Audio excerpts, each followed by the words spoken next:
બાલાસિનોર મામલતદારને શહીદ સ્વર્ગીય સુખદેવસિંહ ગુગામેડીના ન્યાય માટે આવેદનપત્ર આપવામાં આવ્યું છે।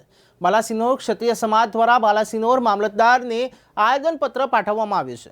રાજપૂત કરણી સેનાના પ્રમુખ સુખદેવસિંહ, જેમની ધોળા દિવસે ઘરમાં જ હત્યા કરાઈ હતી। રાજસ્થાનમાં હાલમાં સરકાર બની નથી અને અહીં એક મોટી ઘટના ઘટી છે, ત્યારે રાજસ્થાનમાં ગોળીબાર શરૂ થયો છે। રાષ્ટ્રીય રાજપૂત કરણી સેનાના પ્રમુખ સુખદેવસિંહ ગુગામેડીની જયપુરમાં ગોળી મારીને હત્યા કરવામાં આવી છે।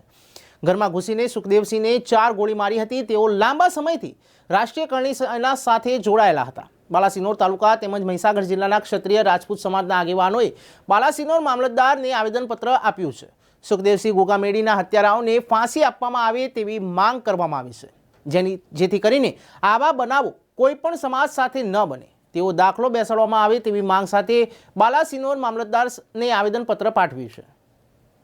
તારીખ 5/12/2023 રોજ પરમ દિવસ રાજસ્થાનમાં જે ઘટના બની, શ્રી રાષ્ટ્રીય રાજપૂત કરણી સેનાના સુખદેવસિંહ ગુગામેડીને જે અસામાજિક તત્વો દ્વારા ઘરમાં ઘૂસીને ગોળીબાર કર્યો, એ ક્ષત્રિય સમાજ બહુ દુઃખ લાગણી અનુભવી રહી છે।